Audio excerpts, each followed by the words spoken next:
Some places don't just stay forgotten, they wait.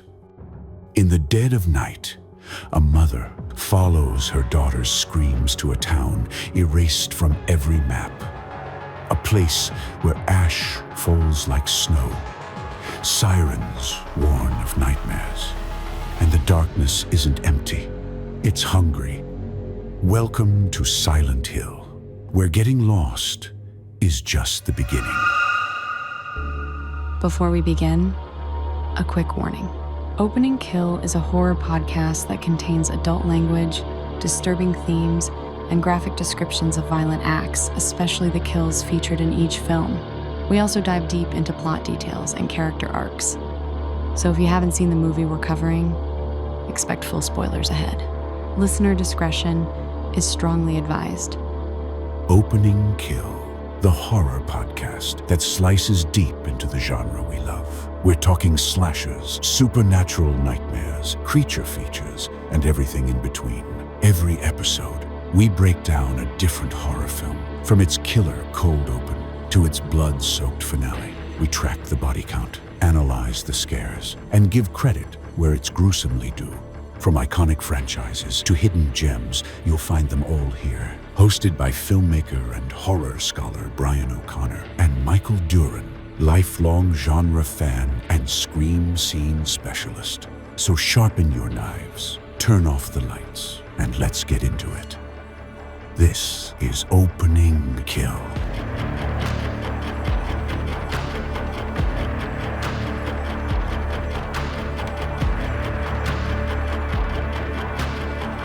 And welcome to episode 45 of Opening Kill, the Silent Hill episode. I'm Brian O'Connor, along with my broadcasting partner in crime, Michael Duran. Hello, Michael. Hello, that's me. How you been? What you been up to? Anything new? A lot of busyness at work, so it's, I'm ready for the new year, like we were talking before. I'm ready for the new year because this one kicked my ass. Yeah, this one was not enjoyable. This one was a drag, but also somehow went very quickly.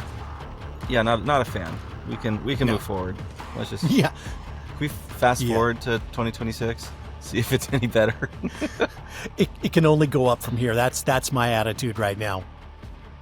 That's a glass half full, because it can always go down, Brian. It can always go back down. Ever the optimist. It is my friend Michael Duran. That's me. It's what I'm here for. To bring in the joy. Hey, you know what came out last week, and I didn't even know this movie was being made. But do you remember back in 2022 there was a Norwegian film that came out called Troll? I don't know if you saw this. Yes, I did not see it, but I know of it. It's like they're big, right? They're giant. Yeah, they're that's huge. Troll Hunter. Troll Hunter. These ones are huge too. They're both huge. Okay. In Troll Hunter and in but Troll. different movies. Different movies. Yeah, okay. Definitely. And I loved it. It's a Norwegian epic monster film. Well, they just did a sequel and released it last week on Netflix, and I'm so excited. I have not seen it yet, but that is what I am going to be watching tonight. Actually, I want to get into that, and I'll report back next week on if it was as good as the first one. Okay. Yeah, I'll need to check out the first one because I've not seen it. But I do love big monster movies. Foreign films, very hit or miss for me. I've got to be in the mood to like buckle in and read the whole time. But there's some absolute bangers of foreign films, so I'll probably check it out at some point. I did not watch anything this week besides the kids. The kids. I watched them. I watched a parade last night. The kids had fun with that, and we did get a new cat. We got a new cat. That's okay. I saw that on Hannah's social media, and I'm like, wow, your house is really hopping right now. So luckily, we have two other cats, and they don't want anything to do with us, so they just live outside. I give them a wave, and I feed them every once in a while, but that's that's the extent of our relationship. We got the dog Rocco, and they decided that our house was a prison, so they didn't want to come in anymore. But they stuck around for the food. But yeah, the new kitten, she's really Okay. cute. She's kind of in charge already. She kind of whooped the dog's ass, put him in his place. So that was kind of fun. But Perfect. yeah, she's keeping Fits us on right our in then. toes. Yeah, we all got to put him in his place. He's an asshole. We love him though. He's great. Well, speaking of assholes, shall we get into this movie? Yep, I think we shall. I don't want to give anything away, but I think this might be my worst rated movie we've ever done. You think? Oh yeah. It's yeah, we'll talk about that because I think we're in agreement on this. The movie is Silent Hill, based on the video game series, and it was directed by Christoph Gans. Hasn't directed much, but good news, he did come back to direct Return to Silent Hill, which will be coming out next month. Written by Roger Avery. This was released April 21st, 2006. A whopping 125 minutes long. Probably a half hour to 45 minutes too long, I think. Yeah. And they filmed it in various locations throughout Canada. It stars Radha Mitchell, Sean Bean, Laurie Holden, who was in The Walking Dead, and Jodelle Ferland. She was the little girl. She was in Cabin in the Woods, also Twilight Eclipse, and a few others. Now, here's the thing. This was a very expensive movie, $50 million to make this film. I'm sure most of it went to effects. Yeah. And it made over $100 million at the box office. Tagline, we've been expecting you. And if you have not seen the movie, we will spoil it for you now. It's about a mother by the name of Rose. She takes her adopted daughter, Sharon, to the fog-shrouded ghost town of Silent Hill because Sharon has been sleepwalking there in her dreams. Once inside, Rose becomes trapped in a world of falling ash, shifting realities, and all of these monstrous creatures. And as she searches for Sharon, Rose uncovers the town's violent past involving a cult, a burn child named Alessa, and this dark alternate dimension that now consumes Silent Hill. And it's a lot. And where to even start? Except it starts out with the parents, Rose and Christopher, wake up in the middle of the night. Their daughter is gone. She's gone outside sleepwalking, and the mother finds her at the edge of a cliff. And that's how this thing starts. Yep. And so they're like, oh, I guess we have a problem. We're trying to figure out what's going on. They have her like seen by doctors. She's on like some medications that don't seem to be doing anything. And then the mom has the brilliant idea. She's like, well, let's just go there. Let's just go to Silent Hill, and this is gonna fix her magically. And so she dips out without telling the guy. Sean Bean kind of figures out where they're going later, and he ends up like actually shutting off their credit cards and stuff to try to thwart this mission.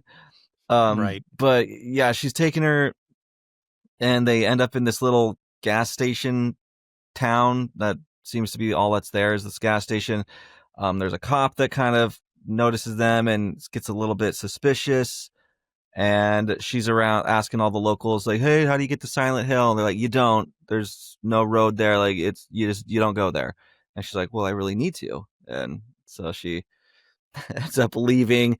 The cop talks to the daughter while the mom's inside, and she doesn't get anywhere because she's like, I don't talk to strangers. So the cop's like, oh, right. Good girl. And so then she ends up following them. They take off. She follows them, hits the lights to try to pull them over. And that's when the mom just guns it. And we end up with a little crash a little bit later by a little girl that runs in the middle of the road. And the mom wakes up. I don't know how much longer. It's nighttime when she crashes, daytime when she wakes up. And the daughter is missing, and she's in this town where it's just looks like snow, but it's ash just falling from the sky. And that's how we get to Silent Hill. That ash bothered me. Did it kind of give you flashbacks to a couple years ago in Southern Oregon when the ash was so bad? From the fires. Yeah. Yeah. That was rough a couple years ago. That's all I was thinking. I was like, I can smell how this picture looks, and it's not good. So, yeah, she wakes up and climbs out of the car, and the car won't start, of course. Right. And so she goes running into the town.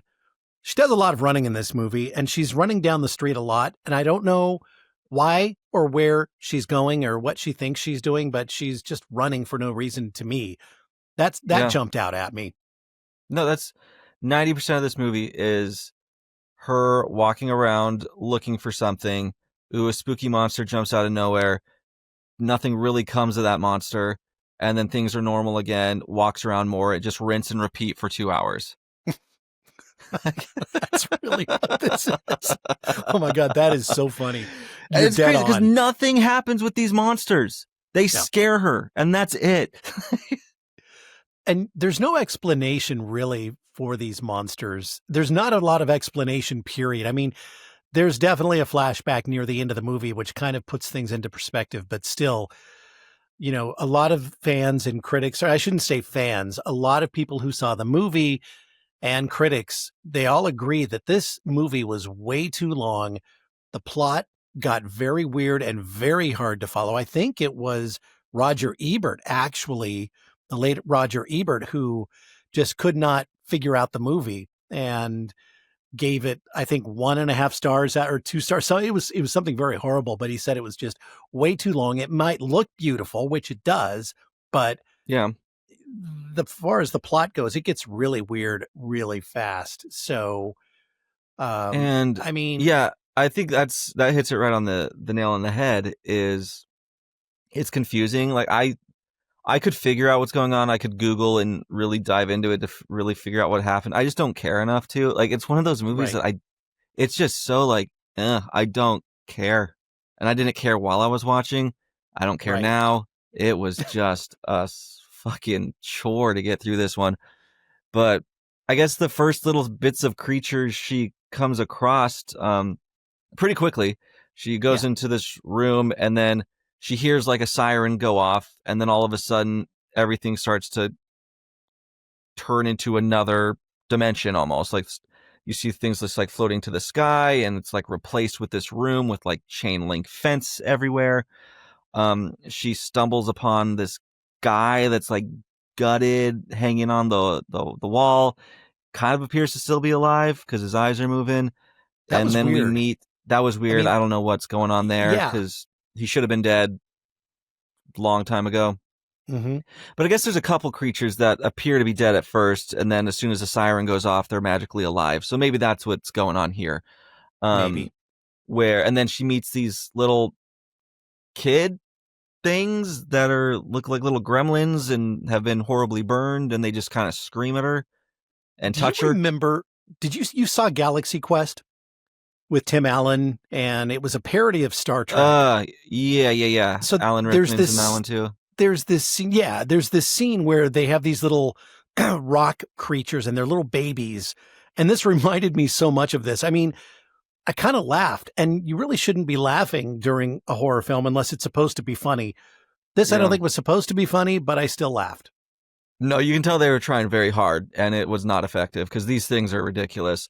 Like, a lot of these monsters are, though. Like, with these, the worst that they do is they grab at her clothes with their gross little fingers, and then they walk after her.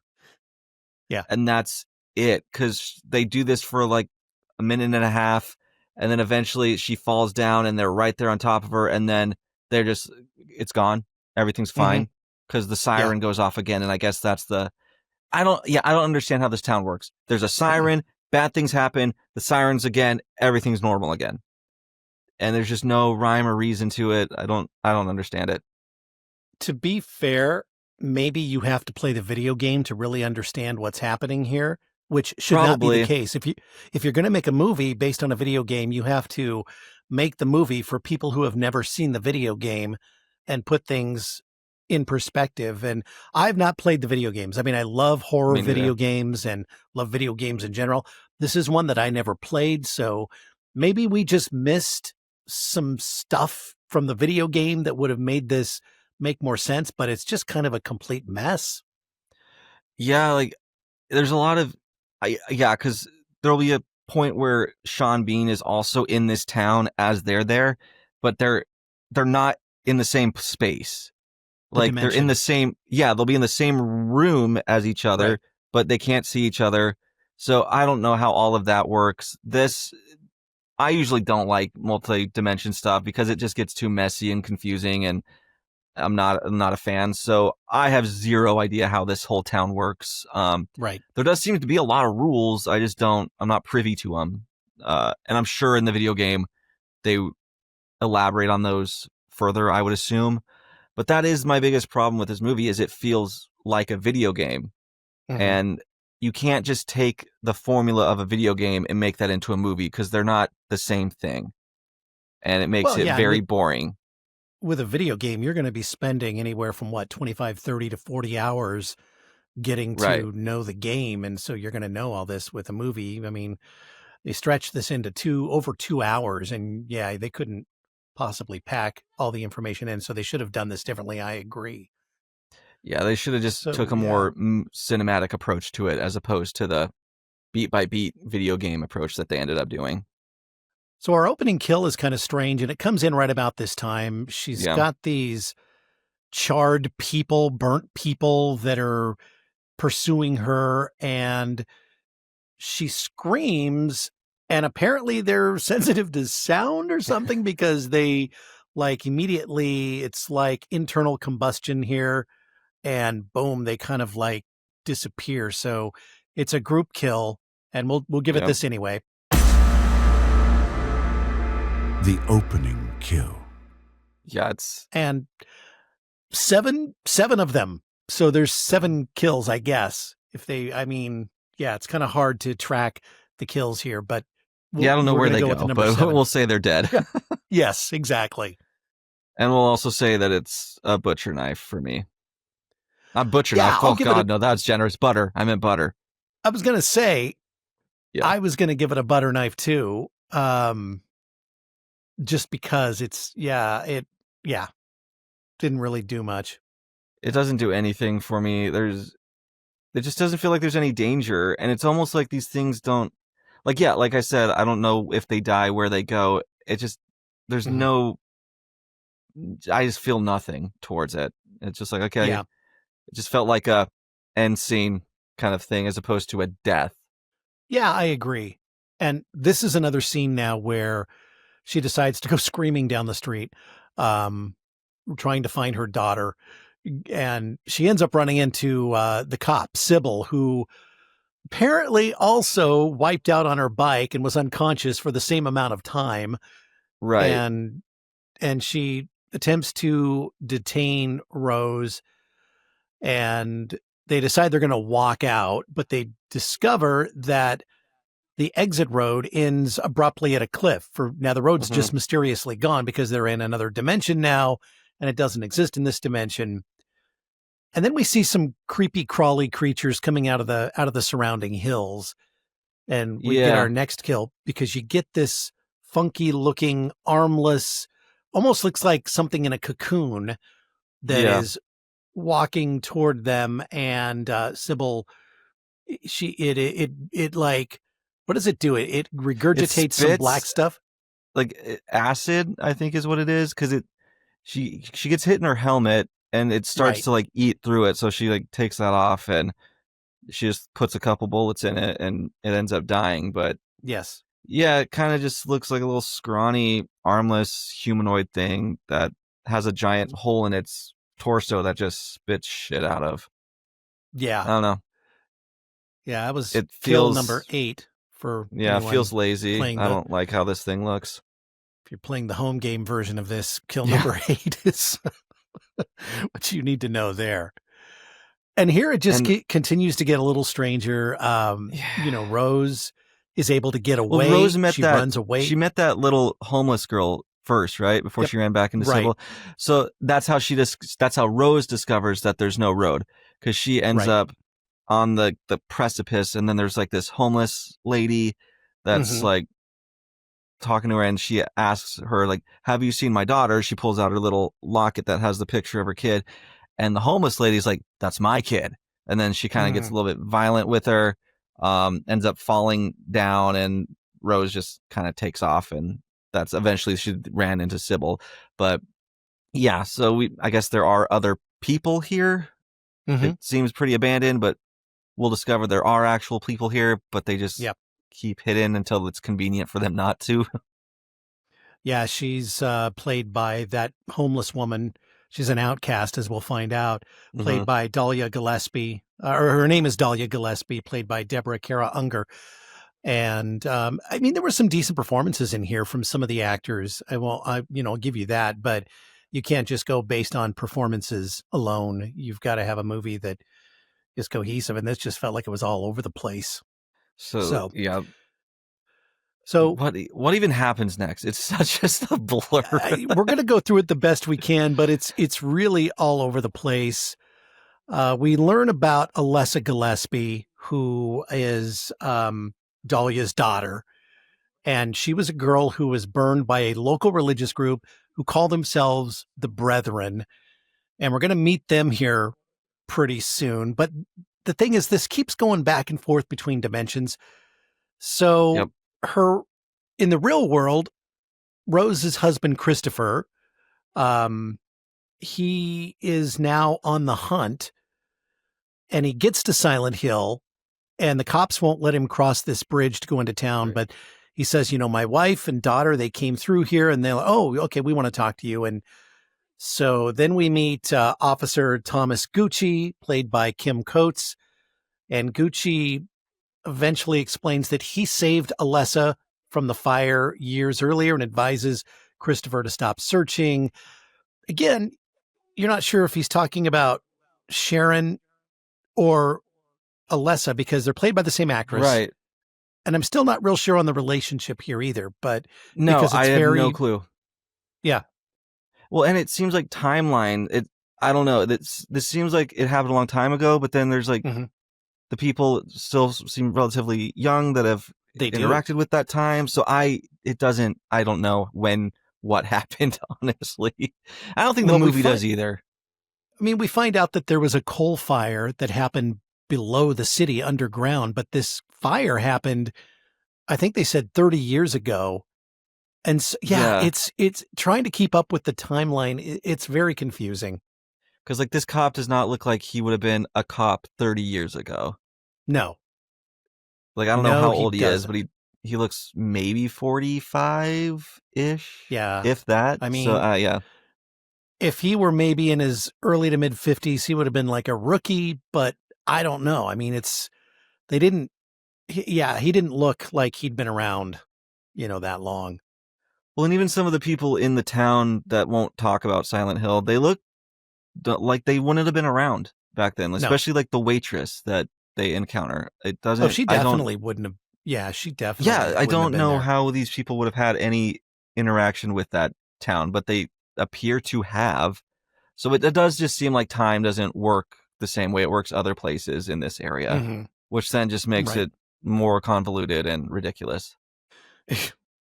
That's one way to put it, my friend. So we'll go back into the fog dimension, and Rose sees this little girl. I mean, we keep switching back and forth here. Rose sees this girl who looks just like Sharon, but it's not. And she's revealed to be like an aspect of Alessa. And oh man, it's weird. Yeah. So then when she finally kind of comes face to face with this girl, the girl just turns around, says something creepy, and then just combusts into flames, which causes Rose to kind of freak out a little bit, as it would. And just meets back up with Sybil again. Like, they just keep getting separated and then come back together. And they also met Pyramid Head briefly before this happens with his comically too big sword. And there was some cockroaches that I guess, I don't know. Just for fun, let's throw in some cockroaches. Yeah, there was some cockroaches that eat people, I guess. And then there's also a guy, I do not understand this scene at all, that was like tied up. And then he like comes alive and he touches walls, and those walls turn into like vein things. Again, nothing happens with this guy. He just shows up and veins up the walls and pieces out. So yeah, that's this. I don't know. It's weird. It's also weird. If you're confused by the way we're describing the film, this is exactly how you would feel watching the film. So this is just, yeah, it's pretty crazy. If you're confused, it means we're doing a good job retelling it. That's right. So let's pat ourselves on the back. Oh man. So Rose, Sybil the cop, and Anna, who is a Brethren member, take shelter in a church. But before Anna can get in there, Red Pyramid or Pyramid Head grabs her. And this was kind of a cool kill. He literally rips the skin off her body and just tosses it over his shoulder for kill number 9. And it's ridiculous because first off, he rips all her clothes off, and then he rips the skin off. And then when he chucks the skin at the door of the church, and they get inside just as it like hits the door, and then it sprays blood on the camera lens, which bugged the fuck out of me. like what is this, a 3D movie? I will say that some of these kills are actually really good. Yeah. But the rest of the movie just doesn't work at all. And so now we're in this church where a lady in purple, which also is what the little kid's wearing, running around town, is this purple little outfit. And there's a bunch of folks in the church, and they get really upset with Rose and Sybil when they're first there, and then they're kind of like get told to stand down. And this is the point, I will say, where I paused the movie thinking, oh, this has got to be over soon. To my horror, I realized there's still 48 minutes left in this thing. And I was just flabbergasted. I was telling Brian earlier, I'm like, I sure hope 30 minutes of that is credits, because there doesn't seem to be anything else for us to do here. And I'm half right. There wasn't anything else to do here, but we spent 48 minutes doing it. That's right. One could only hope they would create credits that run 30 to 40 minutes long to get you out of the movie, but we weren't so lucky in this case. We were not. They really utilized those 48 minutes.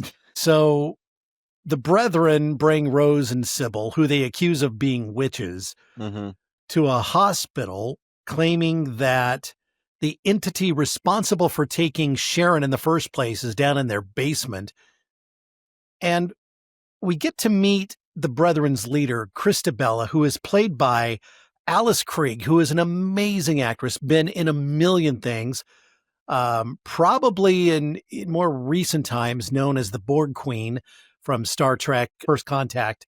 And she made appearances in some other Star Trek things too. But did you say the phenomenal actress? The Borg Queen?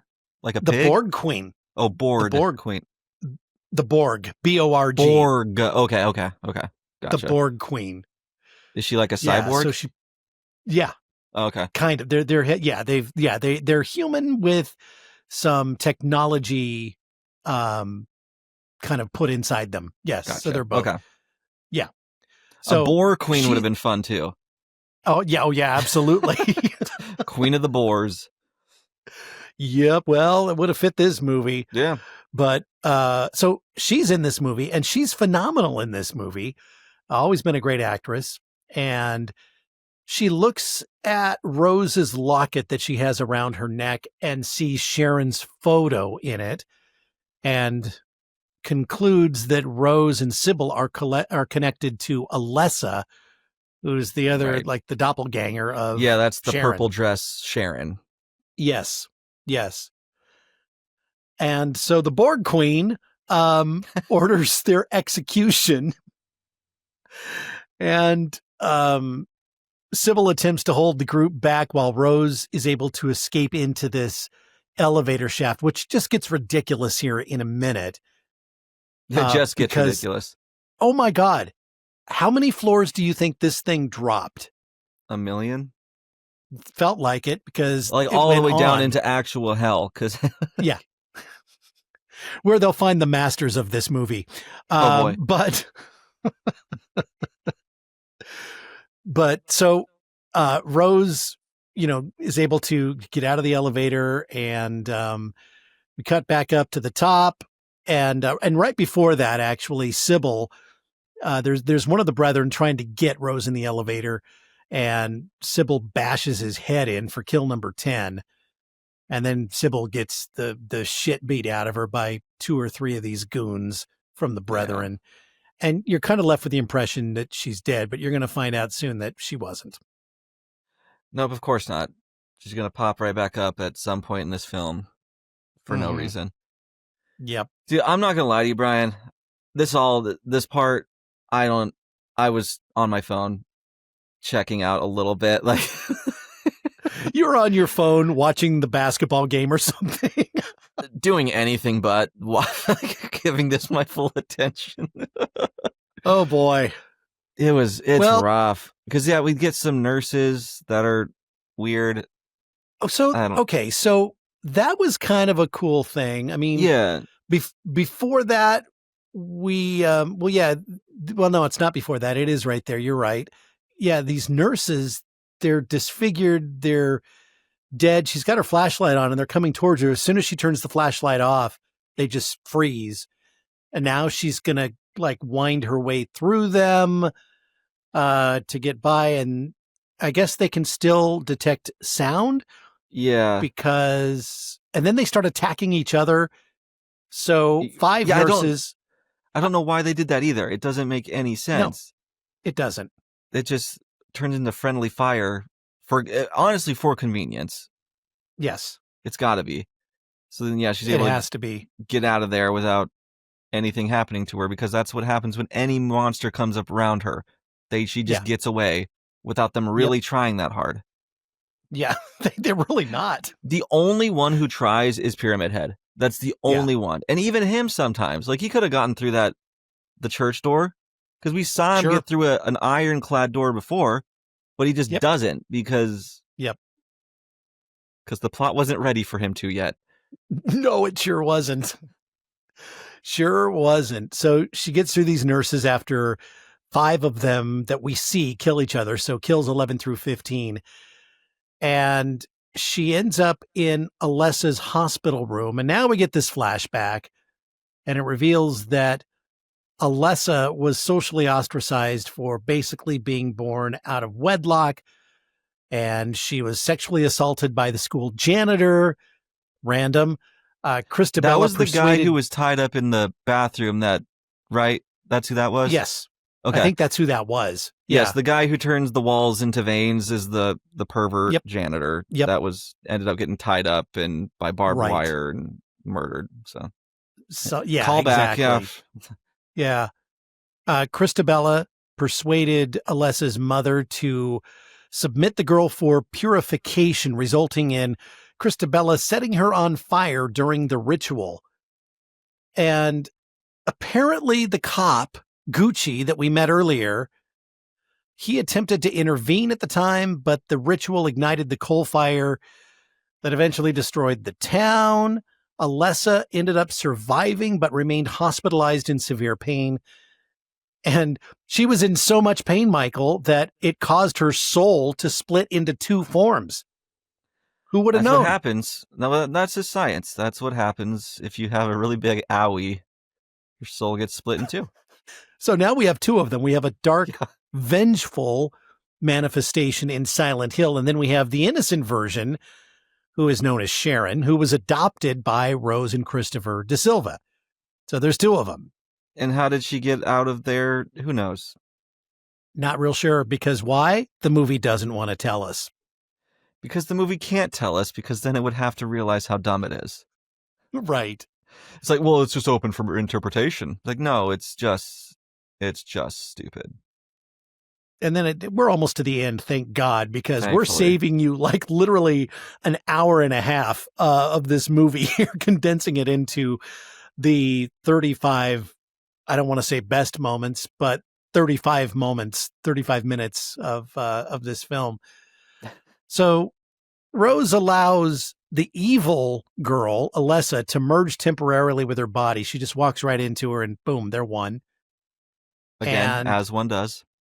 As one does. And it enables the girl to access the church despite Dahlia's attempt to protect Sharon, they capture the girl because again, where did she find Sharon? We still, I don't know, but I don't know. the girl's mother found her and keeping her in her little apartment. Yeah, they have an apartment. And so they break in, they capture the Sharon version and prepare to burn her. So we go to the church sanctuary, and now we see Sybil, the cop. She didn't die in that beating, although it looked like she should have. And she's now strapped to this ladder that is probably 20 feet tall, and it's attached with ropes. And Christabella lights this sacrificial fire. It's a fire pit that they've constructed in the middle of this church sanctuary, and they start to lower the ladder down so that Sybil now gets closer to the flames, and it starts. I did not like these effects, by the way. It starts melting her skin in patches, and it's like, this doesn't look. I don't know. It looks really cheesy. None of the CG looks good in this. Not a single frame. No. Not so much. It's all rough. And, they spent $50 million on this. And I said earlier, I think most of it went to these effects that weren't fantastic. Yeah, they got ripped off by whatever company did these effects. Oh, my gosh. Right? Yeah. So Sybil dies. She ends up burning to death. That's kill 16. This was pretty brutal to watch. Then we have Rose confronts Christabella, who stabs her in the throat. And because the evil girl is inside of her, the wound releases Alessa's dark form. So Rose doesn't die. She just releases the child. Yeah. And the weird shit really starts to happen because now they've taken Sharon, the good little girl, up to the balcony and placed her on the ladder because they're going to burn her now. But the evil girl, who is going to get even with the church folk, the brethren, she's now prowling around, and her dark forces unleash inside the church. And now Christabella, for some reason, is now encompassed by barbed wire and lifted in the air. And you see the barbed wire going up under her dress straight up, and blood starts dripping down from between her legs. And the barbed wire is wrapping itself around her. And all of a sudden, the barbed wire splits Christabella in half for kill 17. I will say it was a cool kill, but none of this makes sense. It's nice to see like a religious zealot get murdered horrifyingly. Like, that's beautiful. That's a beautiful thing. Rose kills one of the brethren who charges her, stabs him in the throat with a knife. It's kill 18. And then there's another member of the brethren who tries to stab her, and all of a sudden the barbed wire finds him next and just rips him to pieces. Yeah, the barbed wire's alive. It's got a mind of its own. It definitely has a mind of its own. What else happens here? And then Rose recovers Sharon, and Sharon and Alessa's two halves merge into one. Rose and Sharon exit Silent Hill and go home, but they remain in the fog dimension, separate from the real world, because this is another one of these scenes where in the real world, Christopher wakes up alone and finds their door mysteriously open, indicating an unexplained connection between the two dimensions, which makes no sense. Why would there be so Sharon and Rose came home, opened the door, came in, and it looks different too. It's very very foggy in their world. Then when it cuts to Christopher on the couch sleeping, it's just there's no fog filter or anything like that. So they're in the same room, but in two dimensions. They don't know they're there. And that's how this thing ends. Yeah. And I don't understand, because Chris goes to Silent Hill, but he doesn't get sucked into the special dimension. I guess I don't know. How do you get there? I mean, luck? I think you have to be there at at the just the right time before Well, the clock has to strike midnight as you pull It up. does. Yeah, you got to wait for the siren, and then you know that's Otherwise, what it is. You can't really get into Silent Hill. So yeah, it ends with it's bummer. Like the kid and the mom get to go There's home, no happy but not ending. really. No, there's no happy ending. And then the dad's just forever like, my wife and child just disappeared, and now I get to live alone. Yep. Well, and there you have it, Silent Hill. I hope you're as confused as I still am. Like I am. I mean, I've watched this movie. I've seen it before, and I watched it again, and it just the plot just doesn't really.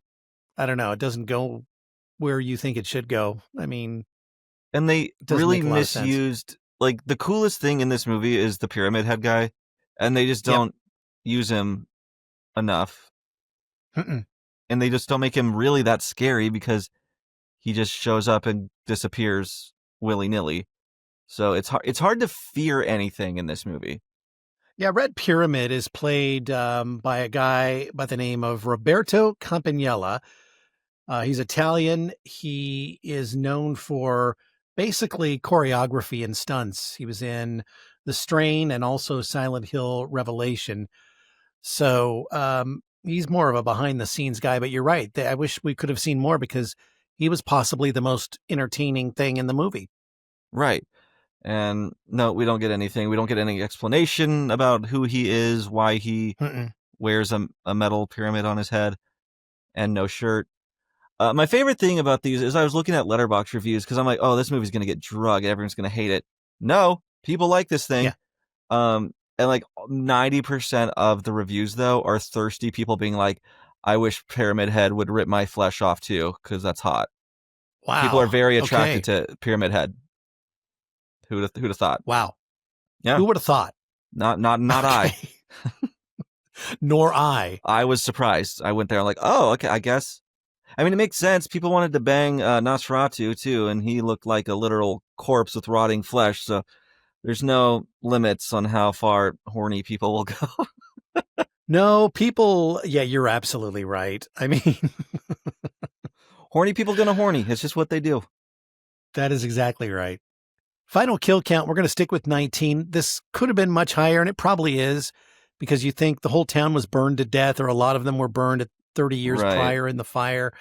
And then you've got the church folk who all pretty much died by barbed wire assassination here at the end. You know, trying to pick a favorite character is almost impossible. I'm going to have to go with the little girl just because, the good little girl, Sharon, just because, you know, I'm going to change that. I'm going to do that on the fly. I'm changing it to Christabella. Okay. That's what I'm going to do. Okay. That's fine. I'll accept that. And that's only because I'm more of an Alice Krieg fan, I think. So Christabella is going to be my favorite character. The Borg Queen. That's okay. There you go. The Borg Queen. That's right. I'm glad you changed it because that little girl, horrible acting. There's a scene in the beginning where she's in the car with the mom and they're talking about like pictures that they changed. They changed or something. And she's just like, I didn't do it. I didn't change it. And it's the worst acting I've ever seen in my life. I know she's a kid. She's 11 years old when she filmed but this. There's so many kids who are younger than that who are good. That's not an excuse.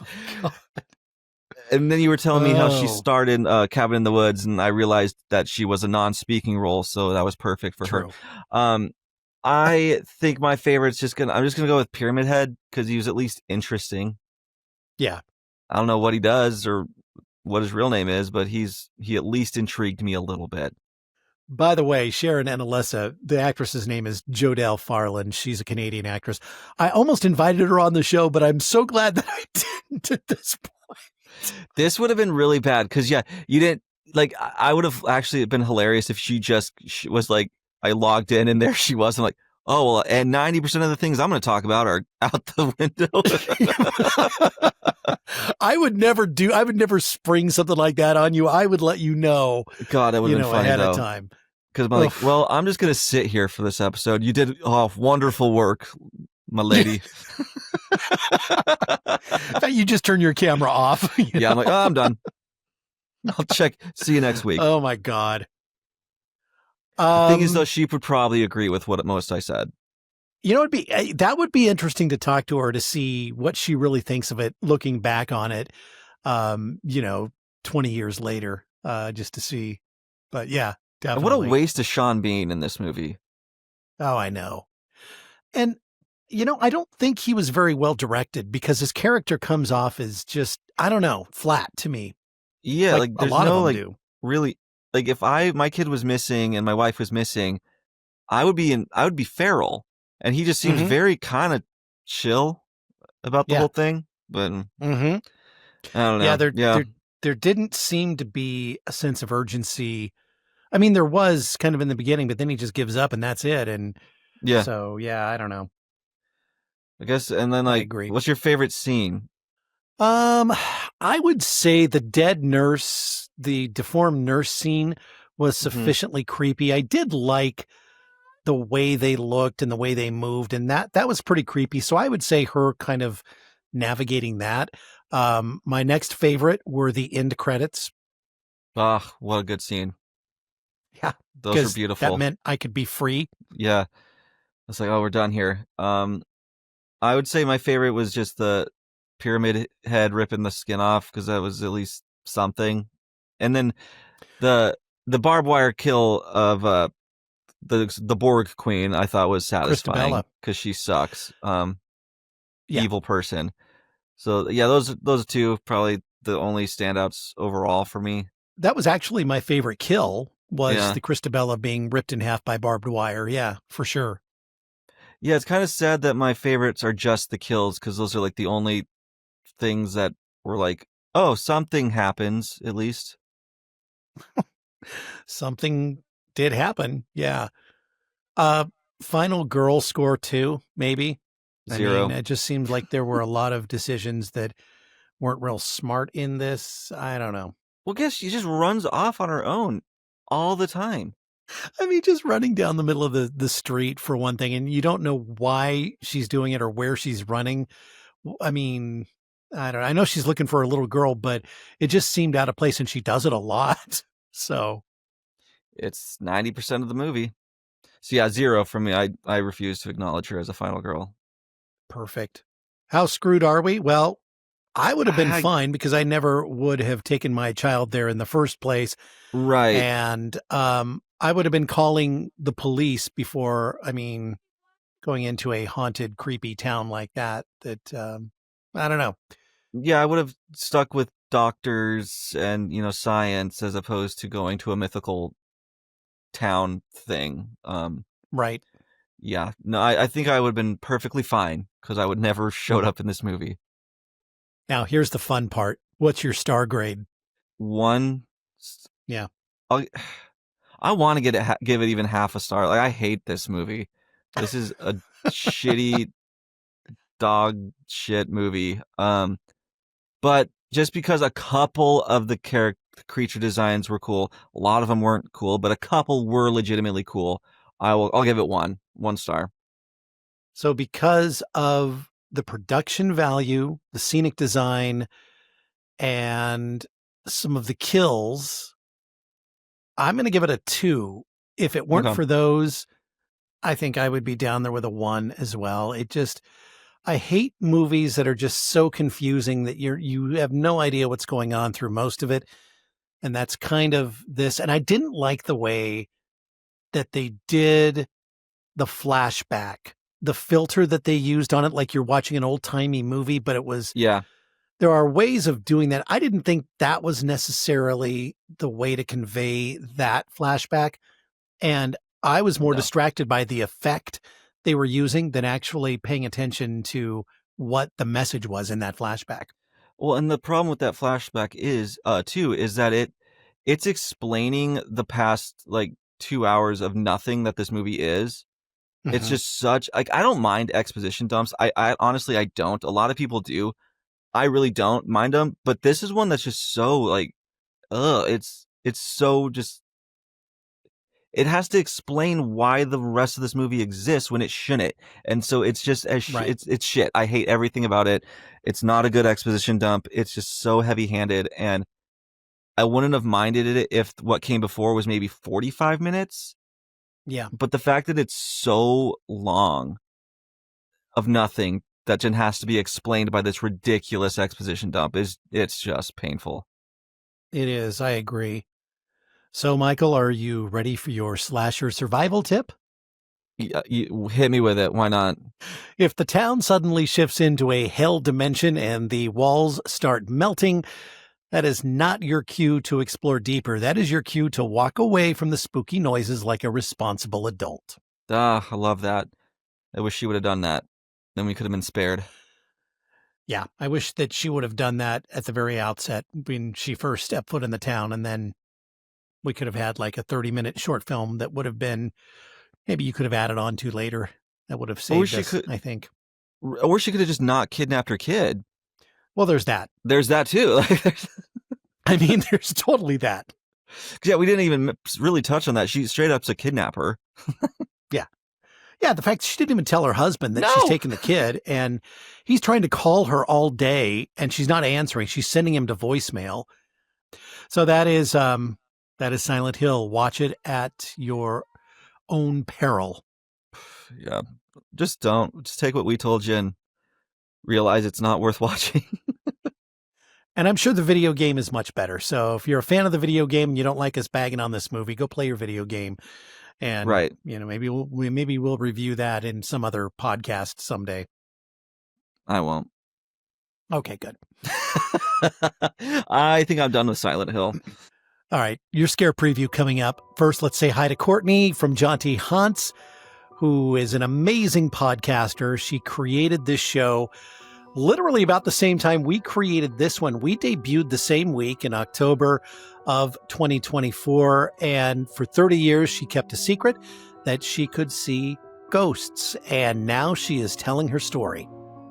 Yep, sharing it with the world. She's inviting other people to share their experiences as well. And I like that she doesn't just strictly stick to only like haunted stories. She brings in things such as cryptids.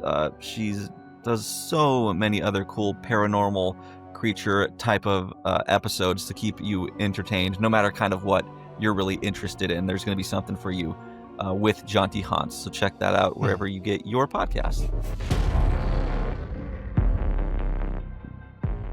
All right, so for me in the scare preview, let's see if we have a match. A movie that is coming out in just a couple of months. It is called Psycho Killer. We do not have the same one. Okay. So this is directed by Gavin Polone. It stars Malcolm McDowell. Also Georgina Campbell, who was fantastic in Barbarian. Logan Miller, who played Carter Grant in A Scout's Guide to the Zombie Apocalypse. He is in this as well. And it's about a police officer that tracks a killer after her husband, a highway patrolman, becomes one of his victims. And looks really good. It is scheduled to be released on February 20th of next year. So that is coming up. But I really like all of those folks I mentioned. So hopefully this will be good. Hell yeah. I want to see that one. My scare preview is my most anticipated movie coming up. It is Scream 7. Cannot wait. February 27th, I believe. Let me double check. Right around my birthday. I can't wait. February 27th. This one's got, Nev Campbell's returning. We've got Matthew Lillard returning, a couple other old ghost faces coming back. McKenna Grace. It's going to be a stacked cast. It looks like it's McKenna a ton Grace. of fun. Yeah. I believe, now that I said it, I'm pretty sure she's in it. 99% sure. But this one looks so much fun. The trailer dropped. I think it looks incredible.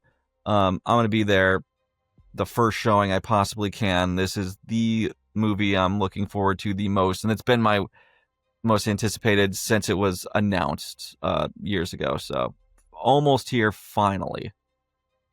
I think this is probably the horror movie event of the year by far. And it's got so much to prove. This one has a ton of proof to people who need to justify its existence, because they fired their leading lady from the past two for really stupid reasons, and it's going to be a lot of people are pissed about that. So they have to win fans back with this one. So it's a tall order, a lot riding on its shoulders. I really hope it delivers because, I mean, it's my favorite franchise. I want more of them to come. So I hope it's good. I really hope it's good.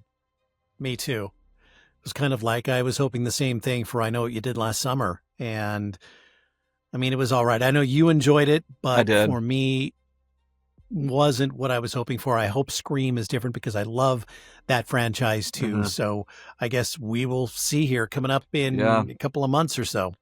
Yeah, as I was saying, I was like, oh, wow, it's actually really almost here. Like it kind of still feels a way off, but it's not that far off. So, yeah. And we will be bringing you that here on Opening Kill. So we got it. We're excited about it. Hopefully I don't have to shit on it too much. Hopefully not. That would be painful for both of us.